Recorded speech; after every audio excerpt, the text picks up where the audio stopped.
नमस्कार. आत्ताचं सत्र आपण करणार आहोत चलनाचा विकास. माझं नाव विनायक महादेव गोविलकर. शिक्षण आहे माझं M.Com, LLB, FCA, PhD. 30 वर्ष BYK कॉलेज ऑफ कॉमर्समध्ये मी शिकवलं आणि तिथेच प्राचार्य म्हणून सेवानिवृत्ती घेतली. CA ची प्रॅक्टिस करतो. मित्रांनो, पैसा हा सध्या जगामध्ये देव झालाय. पण या पैशाचं स्वरूप जर आपण बघितलं तर हे खूप बदलत गेलेलं आपल्याला दिसतं. एक वेळ तर अशी होती की जेव्हा पैसाच अस्तित्वात नव्हता. जे काही होतं त्याला बार्टर किंवा वस्तू विनिमय असं म्हटलं जाईल. आणि आता जर आपण बघितलं तर प्रगत देशांमध्ये तर चलन म्हणजे नोटा किंवा नाणी लागतच नाहीत. सगळी प्लास्टिक करन्सीच वापरली जाते. आणि त्याच्याही पुढे जाऊन व्यापारी लोक, मोठे उद्योजक हे तर आता व्हर्च्युअल म्हणजे आभासी चलनामध्येच काम करायला लागले आहेत. हा जो चलनात झालेला आमूलाग्र बदल आहे त्याच्या स्वरूपामध्ये, काम त्याचं तेच आहे पण स्वरूप बदलत गेलंय. त्या संदर्भात आज आपण थोडासा विचार करणार आहोत. पैसा लागतोच कशाला हो आणि पैशाचा अर्थ काय? पैसा म्हणजे कुठली तरी एक वस्तू, ज्याला ऑब्जेक्ट असं इंग्रजीमध्ये म्हणता येईल, किंवा कुठली तरी नोंद. जसं आता आपण म्हणतो माझे बँकेत इतके पैसे आहेत, म्हणजे काय असतो तर बँक पासबुकात किंवा बँकेच्या स्टेटमेंटमध्ये एक नोंद करून देते की तुझ्या नावावर एवढे पैसे जमा आहेत. तेव्हा अशी एखादी वस्तू किंवा अशी एखादी नोंद म्हणजे पैसा. आणि ही वस्तू किंवा नोंद कशासाठी वापरली जाते तर वस्तूंची किंवा सेवांची खरेदी विक्री करण्यासाठी मोबदला म्हणून जो दिला घेतला जातो त्यासाठी हा पैसा लागतो. आणि पैशाचं दुसरं एक काम असतं ते म्हणजे कर्ज जर घेतलं असलं तर त्याची परतफेड करण्यासाठी सुद्धा पैसा लागतो. ज्याने वस्तूंची आणि सेवांची खरेदी विक्री करता येईल आणि कर्जाची परतफेड करता येईल त्या वस्तूला किंवा नोंदीला पैसा असं म्हणता येईल. पैसा काय काय कामं करतो? प्रामुख्याने 4 प्रकारची कामं पैसा करत असतो. पहिलं काम पैशाचं असतं त्याला आपण म्हणूया विनिमयाचं माध्यम. जेव्हा देवाणघेवाण करायची असते ना त्याला विनिमय म्हणतात. मग ती वस्तूंची असो सेवांची असो, विनिमय करण्यासाठी काहीतरी माध्यम हवं असतं. माझ्याकडे जे आहे ते मी तुम्हाला देणार, मग त्या बदल्यात तुम्ही मला काहीतरी दिलं पाहिजे. हे जे बदल्यात देणं आहे त्याला आपण माध्यम म्हणूया. पैसा हे माध्यम म्हणून काम करतं आणि त्यामुळेच विनिमय शक्य होतो, देवाणघेवाण शक्य होते. दुसरं एक काम पैशाचं आहे आणि ते म्हणजे हिशोबासाठी एकक म्हणून पैशाचा वापर केला जातो. हे उदाहरण सांगायचं झालं तर ही वस्तू फार मौल्यवान आहे. म्हणजे काय हो? ही वस्तू त्या दुसऱ्या वस्तूपेक्षा अधिक मौल्यवान आहे. म्हणजे काय हो? ही जी तुलना आहे ही करण्यासाठी मोजमाप आलं आणि हे मोजमाप करण्यासाठी पैसा कारणीभूत होतो. जसं उदाहरण सांगायचं झालं तर ह्या पेनची किंमत 10 रुपये आहे. आता 10 रुपये हे मोजणं झालं. याला म्हणायचं युनिट ऑफ अकाउंट.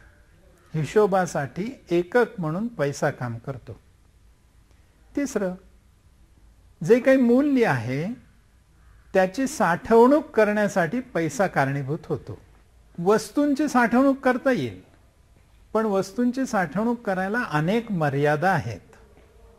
काही वस्तू नाशवंत आहेत त्यामुळे आज त्याच्यात मूल्य असतं, ते मूल्य उद्या टिकत नाही. अगदी सोपं उदाहरण घ्यायचं तर दूध. आज कदाचित ते 50-60 रुपये लिटरनी असेल पण उद्या ते नासून गेलं तर त्याची किंमत 0 होणार आहे. मग मी काय करणार? हे 1 लिटरभर माझ्याकडे असलेलं दूध विकून टाकून पैसा घेणार आणि माझ्या त्या दुधाच्या मूल्याची साठवणूक करणार. यासाठी पैसा कारणीभूत असतो. आणि शेवटचं म्हणजे मूल्याचं मोजमाप करणं. हे मोजमाप करण्यासाठी सुद्धा पैशाचा उपयोग हा होत असतो. अगदी उदाहरण सांगायचं झालं तर एखाद्या माणसाला जेव्हा तुम्ही नोकरीवर ठेवता त्यावेळेला काय सांगतो, बाबा तुझ्या या सेवा तू आम्हाला दे, हे काम तू कर आणि त्या बदल्यात आम्ही तुला काय देऊ असं नाही सांगत, 2 वेळचं जेवण देऊ. काय सांगितलं जातं, आम्ही तुला रोज 300 रुपये देऊ. आता हे 300 रुपये म्हणजे मोजमाप झालं. हे मोजमाप, मूल्याचं मोजमाप करण्यासाठी सुद्धा पैशाची गरज असते. मित्रांनो, थोडक्यात काय आहे, पैसा म्हणजे अशी वस्तू किंवा नोंद ज्याच्यातनं वस्तूंची देवाणघेवाण करण्यासाठी लागणारा मोबदला दिला जातो किंवा कर्ज परतफेड केली जाते. याच्यातून विनिमयासाठी माध्यम म्हणून पैसा काम करतो, हिशोबासाठी एकक म्हणून काम करतो, मूल्य साठवून ठेवण्यासाठी काम करतो आणि मूल्य मोजण्यासाठी सुद्धा हाच पैसा काम करत असतो. आता ह्या पैशाचं स्वरूप काय आहे मित्रांनो? हे स्वरूप अगदी सुरुवातीच्या काळामध्ये जेव्हा पैसा अस्तित्वात आला नव्हता तेव्हा विनिमय होत नव्हता का? कर्ज दिलं घेतलं जात नव्हतं का? हे सगळं घडतच होतं. पण ते वस्तूंच्याच स्वरूपात दिलं घेतलं जात होतं. म्हणजे काय तर माझ्याकडे दूध आहे, तुमच्याकडे तांदूळ आहे. तुम्हाला दूध पाहिजे, मला तांदूळ पाहिजे. मग दोघं जण एकमेकांशी त्याच्या अटी आणि शर्ती ठरवायच्या. मी इतकं दूध दिलं की तुम्हाला इतका तांदूळ द्यायचा. याला म्हणायचं बार्टर, वस्तू विनिमय. एकाने एक वस्तू द्यायची, त्याच्या बदल्यात दुसऱ्याने दुसरी वस्तू किंवा सेवा द्यायची. पूर्वी असं म्हणतात, जेव्हा 12 बलुतेदार पद्धत आपल्याकडे होती त्यावेळेला काय असायचं, तर ती माणसं काम करायची वर्षभर आणि त्या बदल्यात बाकीची मंडळी त्यांच्याकडनं काम करून घेणारी त्यांना वस्तू देऊन टाकायचे. माझ्या शेतात गहू झाला तर मी वर्षाचे 2 पोती गहू त्या चांभाराला, सुताराला, लोहाराला देऊन टाकायचो. वस्तू विनिमय. पण आता तुम्ही कल्पना करू शकता की या वस्तू विनिमयात किती किती अडचणी येतील. माझ्याकडे समजा दूध आहे, मग मी म्हटलं त्याप्रमाणे, पण ते दूध हवं असणारं समोर कोणीच नाही आहे आणि मला मात्र तांदूळ पाहिजे तुमच्याकडचा. तांदूळवाला काय म्हणेल, बाबरे मला दूध नको, तू दुसरं काय देत असलास तर मी तांदूळ देतो आणि माझ्याकडे द्यायला दुसरं काहीच नाही आहे. आली का पंचायत विनिमय व्हायला? किंवा माझ्याकडे गाय आहे पण मला 2च किलो तांदूळ पाहिजे. मग मी ही गाय 2 किलो तांदूळाच्या मोबदल्यात तर देणार नाही आणि मला गायीचे तुकडे करून देऊन चालणार नाही. अशा अनेक अडचणींमुळे बार्टर म्हणजेच वस्तू विनिमय हळूहळू कमी होत गेला. तुम्हाला हे मान्य करावं लागेल की आजही वस्तू विनिमय पूर्णपणे संपलेला नाही. आपण कळत न कळत अनेक वेळेला एका वस्तूच्या बदल्यात दुसरी वस्तू किंवा सेवा घेत असतो. पण पैशाची मात्र जागा ही निर्माण झाली ह्या बार्टरच्या मर्यादांमुळे. मग ती कोणी घेतली सुरुवातीला? तर सुरुवातीला वस्तूंच्या स्वरूपातच चलन आलं. म्हणजे काय, मग माझ्याकडे समजा गाय आहे, मी काय करायला लागलो, ही गाय कोणाला तरी देऊन अशा महत्वाच्या वस्तू घ्यायला लागलो की ज्या कोणी पण सहजपणे घेईल, विनिमयात घेईल आणि मला पाहिजे तेवढ्या देता येतील. याला म्हणायचं मौल्यवान वस्तू पैसा झाला. सगळ्या वस्तू पैसा नाही झाला, तर मौल्यवान वस्तू पैसा झाला. उदाहरण जर सांगायचं झालं तर नैसर्गिकदृष्ट्या ज्या स्केअर्स कमॉडिटीज आहेत, म्हणजेच दुर्मिळ वस्तू आहेत, अशा सगळ्या दुर्मिळ वस्तू पैसा म्हणून वापरल्या जाऊ लागल्या. मग आता ह्याच्यामध्ये सोनं असेल, ह्याच्यामध्ये चांदी असेल, याच्यामध्ये तांबा असेल, अशा ज्या कोणत्या वस्तू या फार मौल्यवान होत्या त्या वस्तूंचा पैसा म्हणून वापर सुरू झाला. मग काय करायचं, माझ्याकडची वस्तू मी देऊन टाकायची आणि सोनं चांदी तांब हे त्याच्या बदल्यात घेऊन ठेवायचं. आणि मग मला जेव्हा दुसरी काही वस्तू घ्यायची गरज पडेल त्यावेळेला माझ्याकडचं हे थोडंसं सोनं, थोडीशी चांदी, थोडंसं कॉपर मी द्यायचं आणि हवी ती वस्तू घ्यायची. याशिवाय अगदी साध्या साध्या वस्तू सुद्धा, म्हणजे कोणत्या तर सांगायचं तर शंख असतील, शिंपले असतील, जव असेल, मणी असतील, मिरं असेल, अगदी दारू सिगरेट ह्या वस्तू सुद्धा ज्या दुर्मिळ होत्या, मिळायला अवघड पण स्वीकारायला सोप्या होत्या बाजारामध्ये, अशा सगळ्या वस्तू पैसा म्हणून बाजारात आल्या. थोडक्यात ही सुद्धा कमॉडिटी एक्सचेंजच होतं, बार्टर सारखा वस्तू विनिमयच होता. फक्त ही एक पुढची पायरी निर्माण झाली. माझ्याकडे असलेली वस्तू देऊन त्याच्या बदल्यात दुसरी वस्तू घ्यायची, याऐवजी माझ्याकडची वस्तू देऊन इतरांना मान्य असलेली वस्तू मी घेऊन ठेवायची, की जी देऊन आवश्यकता पडेल तेव्हा मला हवी ती वस्तू मी घेऊ शकेन. अशा काही वस्तू सर्वमान्य वस्तू होत्या, त्यांना कमॉडिटी मनी किंवा वस्तू पैसा असं नाव पडलं. पुढे ह्या वस्तूंचा सुद्धा काही मर्यादांमुळे स्वीकार कमी कमी व्हायला लागला आणि म्हणून एक अधिकृत चलन बाजारात आलं, ज्याला सुवर्ण मानक असं म्हटलं जातं. सोनं हे सामान्यतः सगळ्यांना स्वीकारार्ह असणारी वस्तू आहे. म्हणून शासन काय करायला लागलं, राजे रजवाडे काय करायला लागले, ज्याला आपण म्हणतो मोहरा, सोन्याच्या मोहरा म्हणजे नाणं, हे चलन बाजारात आलं. आता याची किंमत कशी ठरणार, पण म्हणून सुरुवातीला अगदी सोपं झालं, सोन्याचीच नाणी आली, ज्याला गोल्ड स्पाइस स्टँडर्ड, सुवर्ण नाणं मानक असं म्हणता येईल. मग त्या सोन्याचं जेवढं नाण्याचं वजन तेवढी त्याची किंमत. अगदी सोपं सांगायचं तर माझ्याकडे 1 ग्रॅमचं नाणं आहे, तुमच्याकडे 5 ग्रॅमचं नाणं आहे, तर बाजारात काय होईल, माझ्या एका नाण्याला जेवढ्या वस्तू मिळतील त्या वस्तू 5 पट तुम्हाला तुमचं नाणं देऊन मिळू शकेल.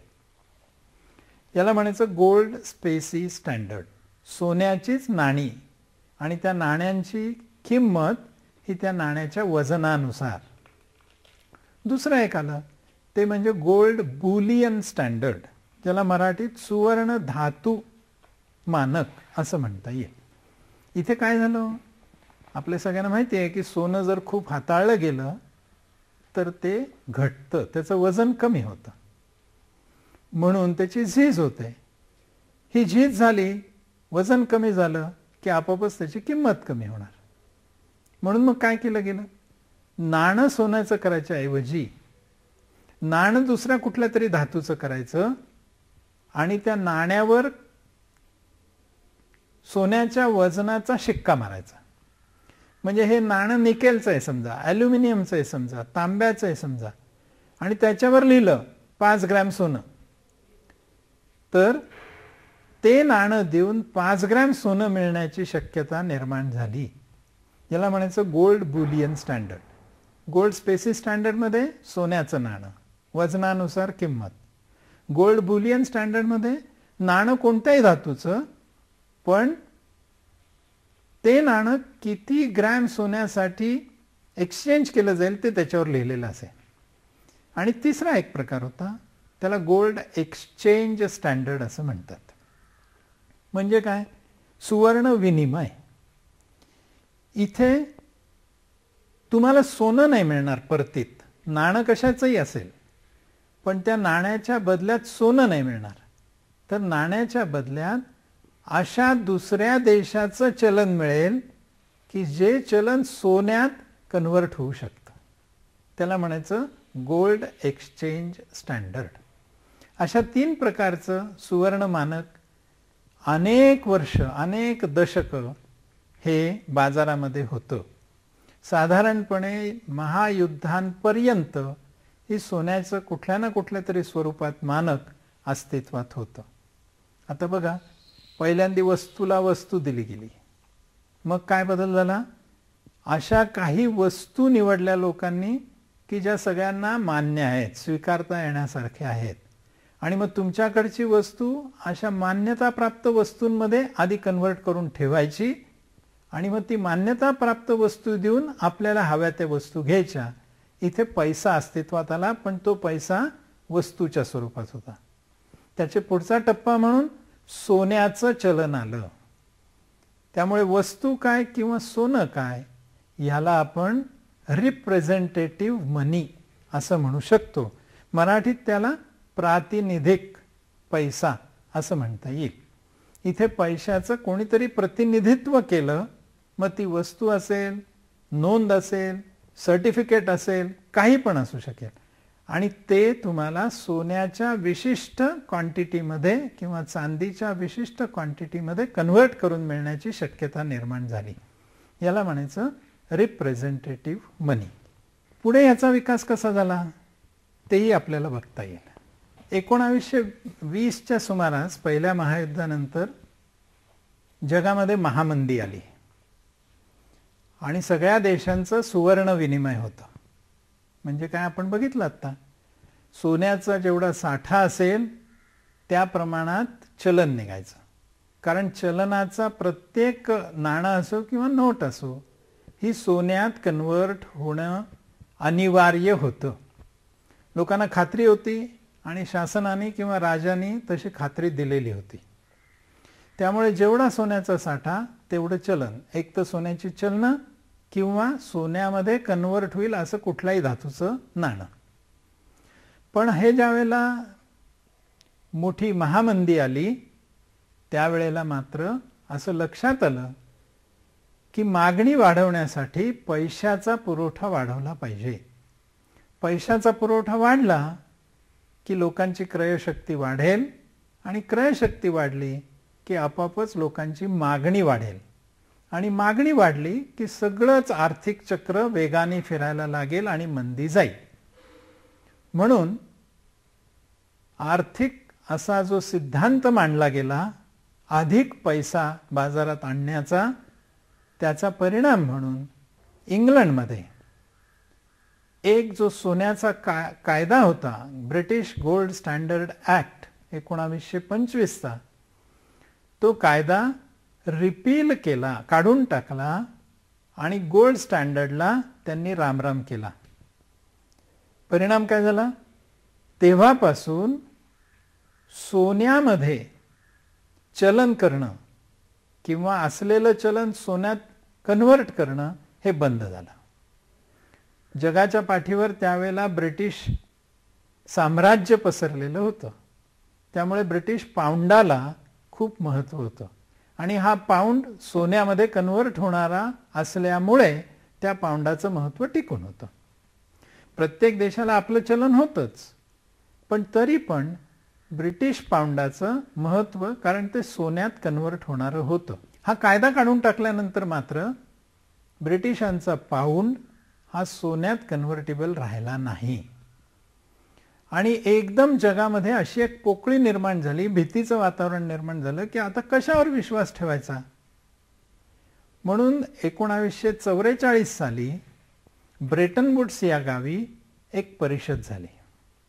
या परिषदेमध्ये इंग्लंड आणि अमेरिका, जर्मनी, फ्रान्स अशा देशांनी पुढाकार घेतला. 44 देश एकत्र आले आणि एक करार केला. त्याला ब्रेटन वुड्सचा करार असं म्हणतात. या करारात काय केलं गेलं? आता पाऊंडाची जागा कोणीतरी घेतली पाहिजे आणि कोणतंच चलन सोन्यात कन्व्हर्टेबल नसेल तर ती जागा कशी घेणार? म्हणून त्या करारानुसार अमेरिकेने असं प्रॉमिस दिलं, वचन दिलं की $35 बदल्यात 1 अंश सोनं आम्ही देऊ. जसं आता आपण 10 ग्रॅम म्हणतो, हे जसं एक मोजमाप आहे वजनाचं, अंश हे सुद्धा एक वजनाचं मोजमाप आहे. त्यामुळे अमेरिकेचा डॉलर हा सोन्यामध्ये कन्व्हर्टेबल राहिला. बाकी सगळ्या करन्सी, जगातल्या सगळ्या देशांच्या चलनांची स्थिती सोन्यात कन्व्हर्ट होईल अशी नव्हती. आता विचार करा बरं, रुपयाच्या बदल्यात सोनं मिळणार नाही आहे, पण डॉलरच्या बदल्यात सोनं मिळणार आहे. पाऊंडच्या बदल्यात सोनं मिळणार नाही, पण डॉलरच्या बदल्यात सोनं मिळणार आहे. फ्रँकच्या बदल्यात सोनं मिळणार नाही, पण डॉलरच्या बदल्यात सोनं मिळणार आहे. कशावर विश्वास राहील लोकांचा? रुपयावर राहील, पाऊंडावर राहील की डॉलरवर राहील? आणि त्याप्रमाणे सगळ्या जगाने काय केलं? आपापल्या चलनांचं, तांत्रिक शब्द आहे किलीकरण केलं, ज्याला पेग्ड असा शब्द वापरला जातो. आणि आपलं चलन हे डॉलर बरोबर जोडून टाकलं, खिळवून टाकलं, अधिकिलित केलं. असं हे जे चलन प्रत्येक देशाचं अधिकिलित केलं गेलं, त्यामुळे मित्रांनो स्वाभाविकपणे काय झालं? जगामध्ये डॉलरला फार मोठी किंमत येऊन गेली. अमेरिका हा देश असा आहे मित्रांनो, ज्यांनी दोन्ही महायुद्धात भाग घेतला नाही. पण अमेरिका हाच देश असा आहे की ज्यांनी युद्ध करणाऱ्या दोन्ही बाजूंना पैसा पुरवला, शस्त्र पुरवली, आणि महायुद्धाचा शेवट करण्यासाठी सुद्धा जपानवर जे अणुबॉम्ब टाकले गेले त्यालाही अमेरिकाच कारणीभूत आहे. म्हणजे युद्ध न करता युद्ध जिंकण्याचा आणि युद्धानंतरची परिस्थिती आपल्या नियंत्रणात आणण्याची खेळी हे अमेरिकेने अत्यंत उत्कृष्टपणे केली. आणि त्यामुळे ह्या करारानुसार साधारणपणे 1946 ते 1971 ह्या काळामध्ये गोल्ड डॉलर एक्सचेंज स्टँडर्ड, सोनं आणि डॉलर यांच्या विनिमयाचं मानक असं एक जगामध्ये अस्तित्वात राहिलं. कोणीही डॉलरच्या बदल्यात सोनं मागितलं तर अमेरिकेकडनं ते मिळण्याची हमी होती, शाश्वती होती. परंतु मित्रांनो काही घडामोडी अशा घडत गेल्या मधल्या काळामध्ये, उदाहरणार्थ व्हिएतनामचं युद्ध, IMFची स्थापना, वर्ल्ड बँकेची स्थापना, या सगळ्या गोष्टींसाठी अमेरिकेने फार मोठ्या प्रमाणावर डॉलर छापायला सुरुवात केली. एकदा जर का डॉलर हे चलन जगाचं चलन म्हणून झालं असेल तर जगाला पुरेल एवढी करन्सी काढणं ही सुद्धा जबाबदारी झाली. आंतरराष्ट्रीय नाणेनिधीच्या माध्यमातून कर्ज द्यायची सगळ्या देशांना, तर ती कर्ज डॉलरच्या स्वरूपात दिली पाहिजेत. जागतिक बँकेतर्फे कर्ज द्यायची, मदत द्यायची, तर ती डॉलरच्या स्वरूपात द्यायची, तर त्याच्यासाठी डॉलर्स काढले पाहिजेत. व्हिएतनामचं प्रचंड मोठं युद्ध लढण्यासाठी खर्च करायचा तर डॉलर छापले पाहिजेत. आणि म्हणून ह्या काळामध्ये फार मोठ्या प्रमाणावर डॉलरची छपाई झाली. डॉलर खूप मोठ्या प्रमाणावर बाजारात आलं.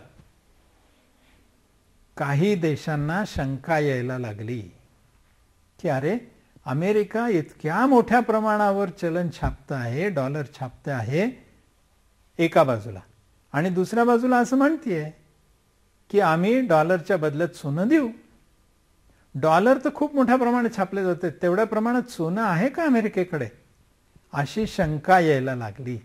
आणि म्हणून काही देशांनी आपले डॉलर अमेरिकेला परत दिले आणि अमेरिकेकडनं सोनं घ्यायला सुरुवात केली. मित्रांनो, असं सुरू झाल्याबरोबर अमेरिकेतल्या सोन्याच्या साठ्यामध्ये खूप मोठी घट व्हायला लागली. चलन मोठ्या प्रमाणावर आहे पण तेवढा सोन्याचा साठा नाही. अशी स्थिती आल्यावर 15 ऑगस्ट 1971 रोजी त्यावेळचे अमेरिकेचे प्रेसिडेंट मिस्टर निक्सन यांनी जगाला एक मोठा धक्का देऊन टाकला. आर्थिक इतिहासामध्ये त्याचं नाव आहे निक्सन शॉक. काय धक्का दिला हा? तर त्या दिवशी या राष्ट्राध्यक्षांनी जाहीर केलं की इथून पुढे डॉलरच्या बदल्यात सोनं मिळणार नाही.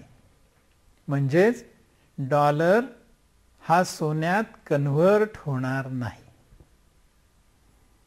मला सांगा, आता काय लोकांच्या मनात भीती आली असेल? कुठलंच चलन आता सोन्यात कन्व्हर्ट होणार नाहीये. त्या त्या देशांची सरकार हवा तितका पैसा छापू शकणार आहे किंवा नाणी पाडू शकणार आहे, आणि त्या नाण्यांना आणि नोटांना बॅकिंग असं काहीही मालमत्ता नाहीये.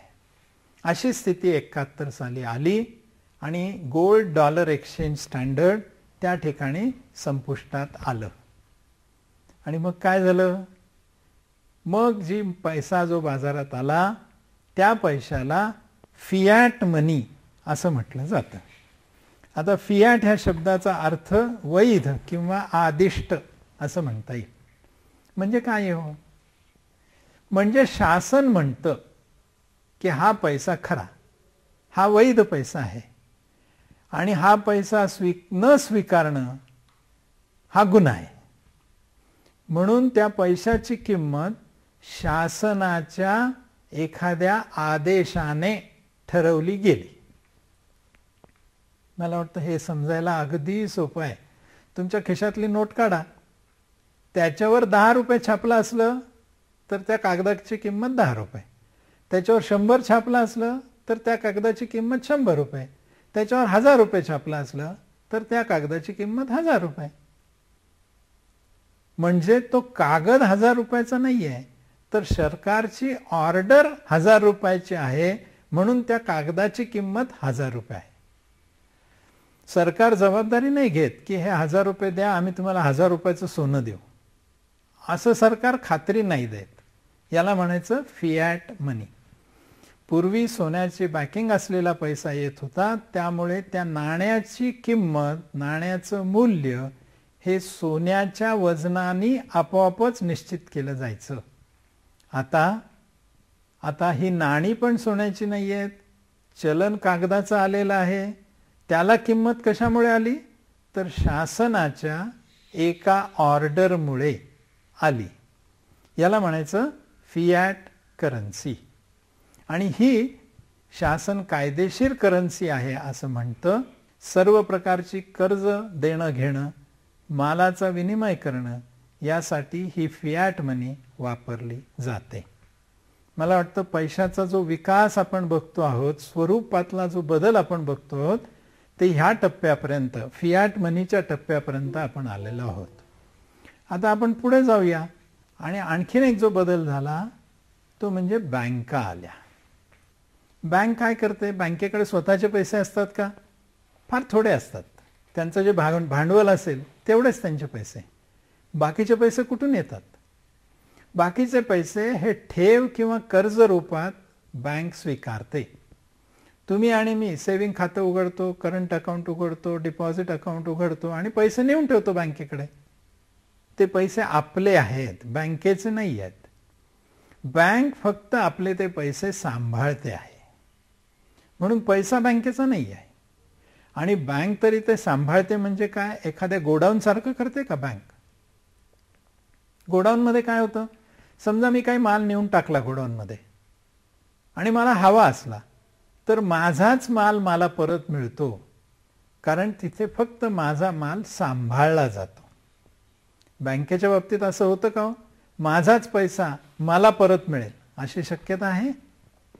असं कधीच होत नाही. बँक आपला पैसा घेते, त्यातला काही पैसा रिझर्व्ह म्हणून ठेवून घेते आणि बाकीचा सगळा पैसा कर्ज म्हणून वाटते. याला म्हणायचं फ्रॅक्शनल रिझर्व्ह बँकिंग. फ्रॅक्शन म्हणजे विशिष्ट प्रमाणात एक निधी बँक करून ठेवते आणि त्यामुळे बँक ठेवींपैकी एक विशिष्ट रक्कम प्रमाण आपल्याकडे ठेवते आणि बाकीचा सगळा पैसा हा कर्ज स्वरूपात देते. म्हणजेच आपले पैसे बँक वापरते. आणि बँकेने हे जे कर्ज दिलं म्हणजेच बँकेने पुन्हा पैसा निर्माण केला.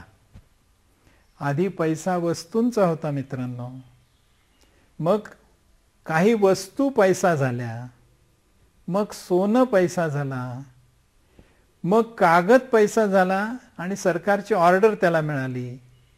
पुढच्या टप्प्यावर बँकांनी पैसा निर्माण करायला सुरुवात केलेली आपल्याला दिसते. मग हा पैसा आता आपण म्हणतो तसा चेकच्या स्वरूपात, नोंदीच्या स्वरूपात तयार झाला. थोडं सोपं करायचं तर तुम्ही बँकेकडे जाता कर्ज घ्यायला. बँक काय करते, समजा तुम्हाला 2 व्हीलर घ्यायची आहे, बँकेकडनं 50,000 कर्ज घ्यायचं आहे. मग बँक काय तुम्हाला 50,000च्या नोटा काढून देते का? सहसा नाही. बँक काय म्हणते, ज्याच्याकडनं तुम्ही 2 व्हीलर घेणार आहात त्या डीलरचा नाव द्या किंवा बँक खात्याचा नंबर द्या. तुम्ही जर नाव दिलं तर त्याच्या नावाने चेक देते. तुम्ही जर त्याचा खात्याचा नंबर दिला तर त्याच्या खात्याला परस्पर जमा करून टाकते. मग हा पैसा कसा आहे? एका अर्थाने अदृश्य पैसा आहे, एका अर्थाने नोंद आहे. फक्त इथे प्रत्यक्ष चलन, नाणं, नोट काहीच नाही आहे, फक्त नोंद आहे. असा हा कमर्शियल बँक मनी नावाचा प्रकार झाला. आता ह्याचा एक अतिरेक बँकेच्या पैशाचा, कुठे चाललंय जग सगळं हे कळावं म्हणून मी तुमच्या समोर एक विषय आणखीन ठेवतो. त्याचं नाव क्वांटिटेटिव्ह इझिंग. क्वांटिटी म्हणजे संख्या, मात्रा. त्याचं इझिंग, इज म्हणजे सुलभीकरण, सोपकरण. मग क्वांटिटेटिव्ह इझिंग म्हणजे काय? पैशाच्या मात्रेचं सुलभीकरण. म्हणजे पैसा किती असावा हे सरकार ठरवतं आणि ते ठरवताना नोटा नाही छापत, तर नोटांशिवाय एक वेगळाच प्रकार निर्माण केला जातो, ज्याचा मी मगा उल्लेख नोंद अशी केली आहे. याला म्हणायचं क्वांटिटेटिव्ह इझिंग. काय होतं याच्यामध्ये? मध्यवर्ती बँक देशाची, म्हणजे भारतात जशी रिझर्व्ह बँक आहे, अमेरिकेत जसं फेडरल रिझर्व्ह आहे, तसं प्रत्येक देशाची एक मध्यवर्ती बँक असते. ही मध्यवर्ती बँक काय करते? तर देशातल्या वित्तीय संस्थांकडे, कमर्शियल बँकांकडे ज्या काही गुंतवणुका आहेत, म्हणजे सरकारी बॉन्ड्स असतील, कंपन्यांचे डिबेंचर्स असतील, असे जे काही गुंतवणुका आहेत ज्यांचे दीर्घ मुदत आहे, 5 वर्ष आहेत, 10 वर्ष आहेत, अशा दीर्घ मुदतीच्या सगळ्या गुंतवणुका मध्यवर्ती बँक विकत घेते. जरा सोपं करतो उदाहरण घेऊन. कल्पना करा, बँक ऑफ महाराष्ट्राकडे 100 कोटीच्या गुंतवणुका आहेत. मध्यवर्ती बँक काय सांगते बँक ऑफ महाराष्ट्राला? या 100 कोटीच्या गुंतवणुका आम्हाला विकत द्या. बँक ऑफ महाराष्ट्र 100 कोटीच्या गुंतवणुका रिझर्व्ह बँकेला देते, म्हणजेच रिझर्व्ह बँक 100 कोटी रुपये बँक ऑफ महाराष्ट्राला देते. आता हे काही 100 कोटीच्या नोटांची बंडलं देत नाही. सामान्यपणे काय केलं जातं? सामान्यपणे बँक ऑफ महाराष्ट्राच्या खात्याला रिझर्व्ह बँकेच्या पुस्तकात 100 कोटी जमा केले जातात. जसं एखाद्या कंपनीत एखादा माणूस नोकरी करतोय, त्याचा पगार द्यायचा आहे. पहिला मार्ग काय? तेवढ्या नोटा मोजून त्याला देऊन टाका. आणि दुसरा मार्ग काय? त्याला विचारा, बाबा रे तुझं कोणत्या बँकेत खातं आहे? हा चेक घे आणि तुझ्या खात्यात भर, तुझ्या खात्यात तेवढा पगार जमा होईल. आणि तिसरा मार्ग काय? चेक पण नको, RTGS किंवा NEFTनी तुझ्या खात्यात मी पैसे जमा करून टाकतो. म्हणजे एका ठिकाणी प्रत्यक्ष नोटांची देवाणघेवाण आहे, दुसऱ्या ठिकाणी नोटांच्या ऐवजी चेक नावाचा एक कागद, त्याची देवाणघेवाण आहे, आणि तिसऱ्या ठिकाणी कुठल्याच कागदाची देवाणघेवाण नाही, फक्त कम्प्युटरच्या माध्यमातून नोंद केली जाते. तर मध्यवर्ती बँक ज्या वेळेला अशा वित्त संस्था आणि बँकांकडनं गुंतवणुका विकत घेते, ज्याला इंग्रजीमध्ये फायनान्शियल ॲसेट्स, वित्तीय मालमत्ता म्हणतात, त्यावेळेला त्यांच्या खात्याला पैसा जमा करते. आता बँक ऑफ महाराष्ट्राकडे यापूर्वी 100 कोटी रुपये नव्हते, ते गुंतवणुकीच्या स्वरूपात होते, आता रोखीच्या स्वरूपात आले. त्यामुळे काय झालं? बँक ऑफ महाराष्ट्राकडची लिक्विडिटी, रोखता वाढली, पैसा आला, आणि मग ह्या पैशातनं बँक कर्ज देऊ शकेल किंवा नवीन गुंतवणुका करू शकेल. अशा पद्धतीने बाजारामध्ये रोखता वाढवली, पैशाचा पुरवठा वाढवला. ह्याला म्हणायचं क्वांटिटेटिव्ह इझिंग.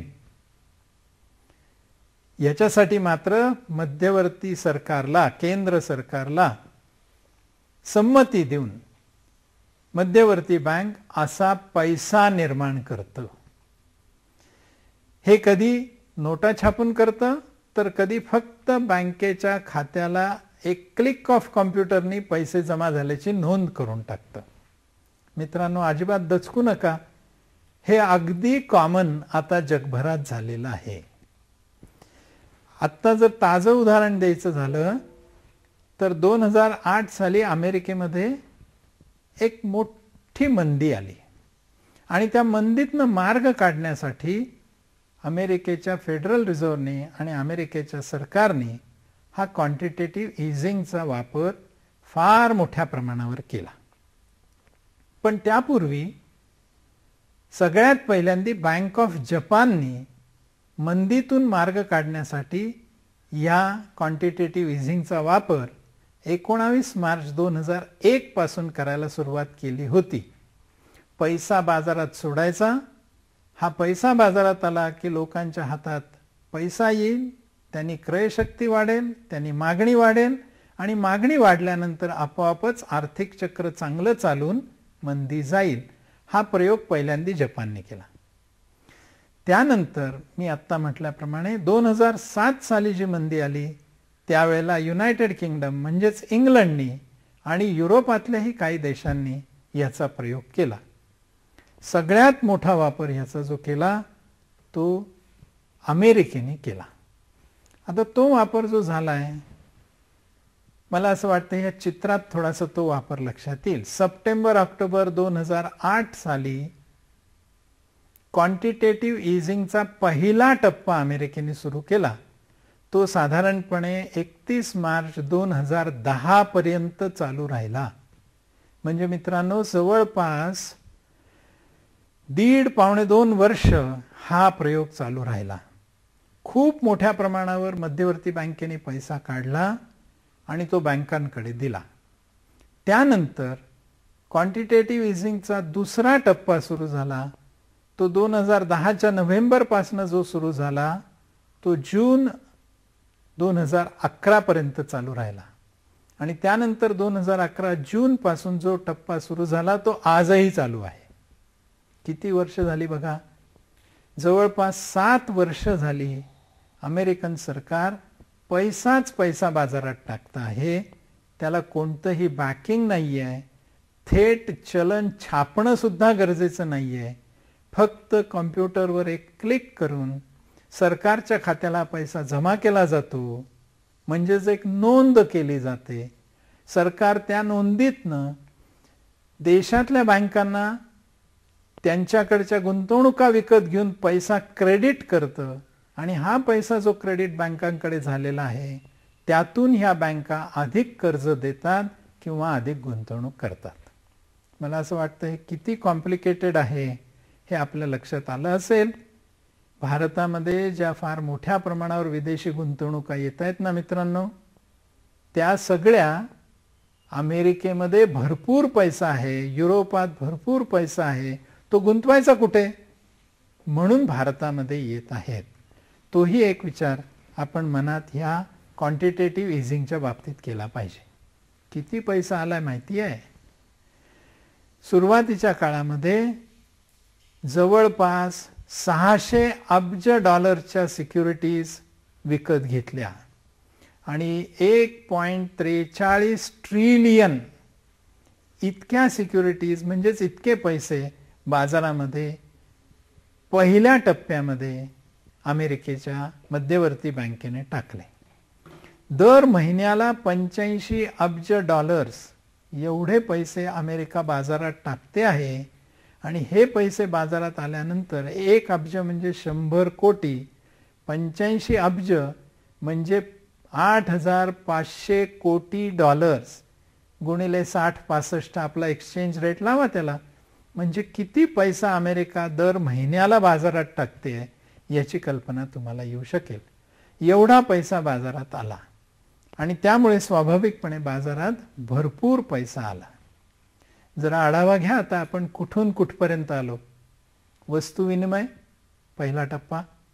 दुसरा टप्पा एखादी वस्तू हाच पैसा, म्हणून मग आपल्याकडच्या वस्तू त्या वस्तूत कन्व्हर्ट करून घेणं आणि त्या वस्तूचं साठा करणं असं सुरू झालं. पैसा म्हणून ती वस्तू वापरायला सुरुवात झाली.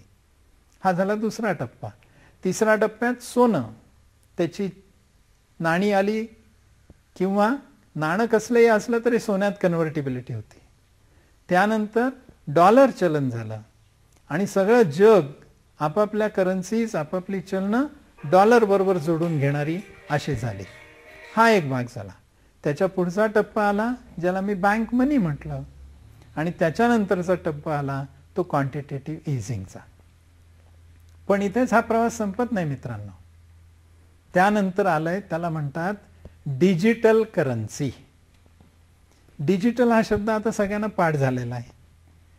ही डिजिटल करन्सी म्हणजे काय असते हो नेमकी?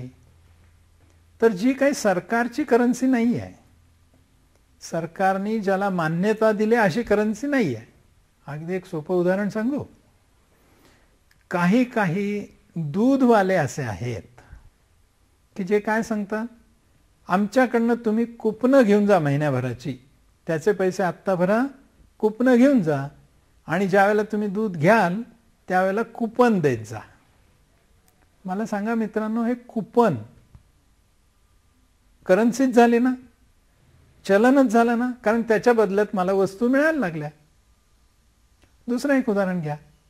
तुम्ही एखाद्या मॉलमध्ये जाता, काही कपडे खरेदी करता, काही वस्तू खरेदी करता आणि मग त्या मॉलमधले ते काय सांगतात तुम्हाला, 1000 रुपयाच्या वर जर तुमची वस्तूंची खरेदी झाली ना तर तुम्हाला 5 पॉइंट्स मिळतील आणि हे पॉइंट्स तुमचे जोडले जातील, अक्युमुलेट होत राहतील आणि ज्यावेळेला 50 पॉइंट्स तुमचे होतील त्यावेळेला तुम्हाला त्या 50 पॉइंटच्या बदल्यात 1000 रुपयाची वस्तू खरेदी करता येईल. मला सांगा, आता हे 50 पॉइंट्स जर तुम्हाला 1000 रुपयाची वस्तू घेऊन देऊ शकत असतील तर ते चलन झालं की नाही? आणखीन एक उदाहरण सांगतो. जे लोक विमानाने प्रवास करतात त्यांना माहिती आहे की तुम्ही विमानाने एक ट्रिप केली की तुम्हाला काही क्रेडिट पॉइंट्स देतात किंवा असं सांगतात की 10 ट्रिपच्या मागे एक ट्रिप फुकट. म्हणजेच काय हो? म्हणजेच तुमचे पैसे ते जमा करत राहतात आणि एका ट्रिपचे तुम्हाला पैसे न देता ट्रिप करता येते. ही सगळी जी करन्सीच आहे हिला आपण डिजिटल करन्सी असं म्हणूया.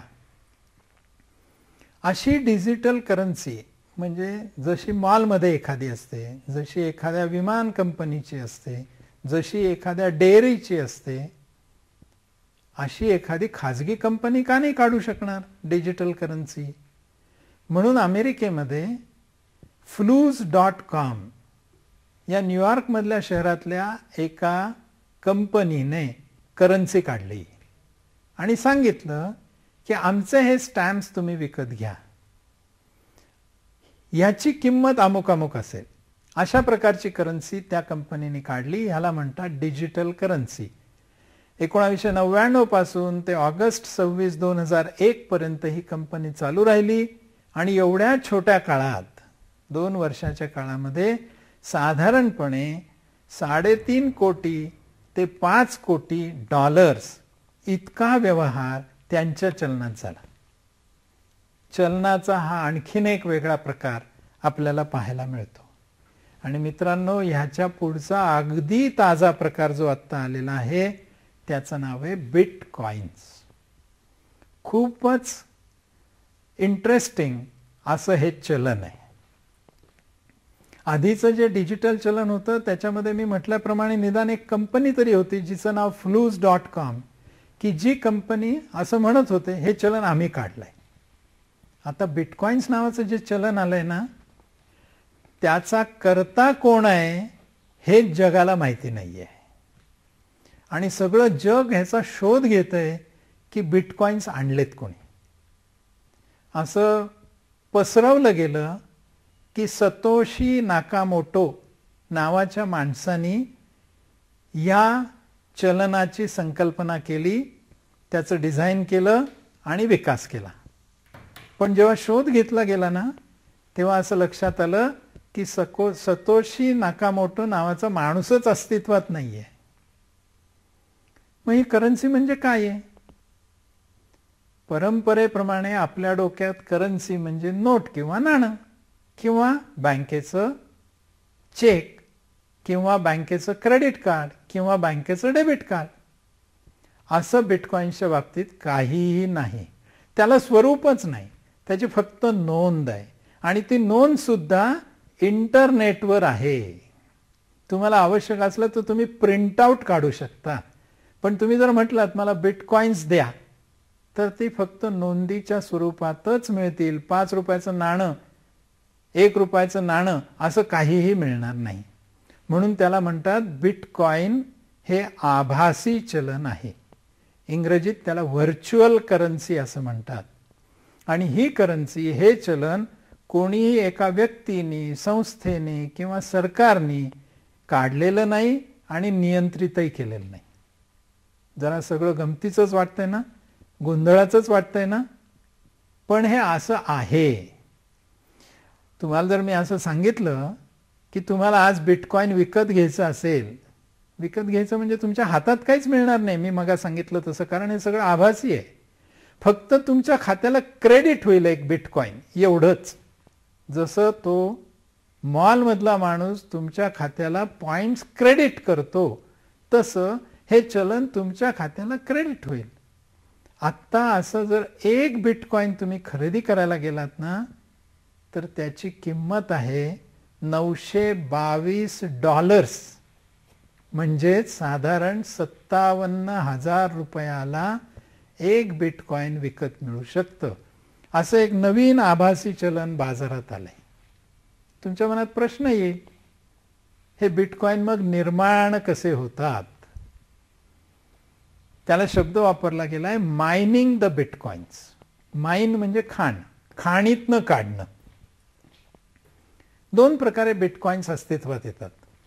एक आहे ते म्हणजे बिटकॉइन्स आर डिस्कवर्ड, शोधून काढले जातात, खणून काढले जातात. आणि दुसरं आहे बिटकॉइन्स आर रिवॉर्डेड, तुम्हाला मिळतात. आणि या दोन्हींना मायनिंग असा शब्द तांत्रिकदृष्ट्या वापरला जातो. मित्रांनो, ही अडचण तर आर्थिक सगळ्याच क्षेत्रात आहे की या सगळ्या घडामोडी आधी विकसित देशात घडतात, म्हणून त्यांची नावं इंग्रजीत असतात आणि मग ते आपल्याकडे येतात. आपण त्यांना मराठी प्रतिशब्द शोधण्याचा प्रयत्न करतो, पण अनेकदा ते प्रतिशब्द अवघड होतात.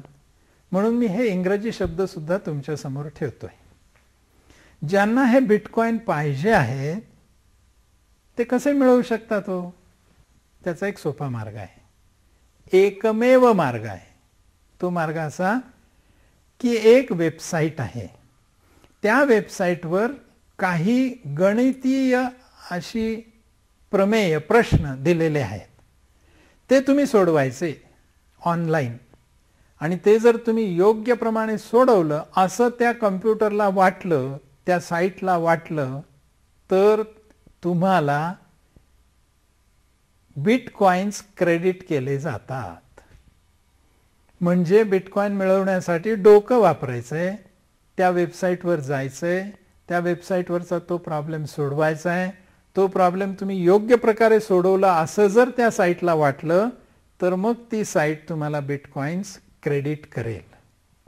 दर 10 मिनिटाला 1 बिटकॉइन तयार केली जातात. आणि या बिटकॉइन्सचा एकूण पुरवठा 2,10,00,000 एवढाच असणार आहे. याच्यापेक्षा जास्ती बिटकॉइन्स त्या सिस्टीम मधनच जनरेट होणार नाहीयेत. 2009 साली हे सगळं सुरू झालंय. त्यावेळेला एक गणित सोडवलं तर 50 बिटकॉइन्स मिळत असत. आणि त्या सिस्टीम मध्ये अशी बिल्ट इन तरतूद केलेली आहे की दर 4 वर्षांनी गणित सोडवल्यावर मिळणाऱ्या बिटकॉइन्सची संख्या निम्मी होत जाईल. म्हणजे 2009 ते 2013 50 बिटकॉइन्स मिळत होते एक गणित सोडवल्यावर.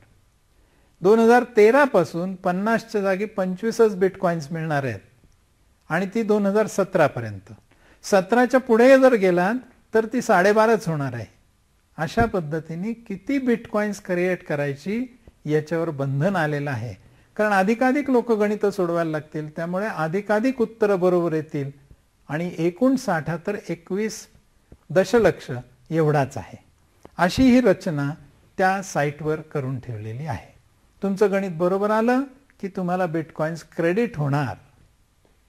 हा सगळ्यात पहिला मार्ग बिटकॉइन्स मिळवण्याचा आहे.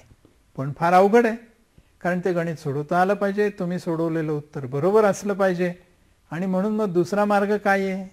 सगळ्यात सोपा दुसरा मार्ग म्हणजे जसं शेअर बाजाराचा एक एक्सचेंज आहे, म्हणजे ज्याला शेअर बाजार किंवा शेअर मार्केट असं म्हणतात, स्टॉक एक्सचेंज असं म्हणतात, तसंच या बिटकॉइनचं सुद्धा एक मार्केट देशादेशामध्ये निर्माण झालंय.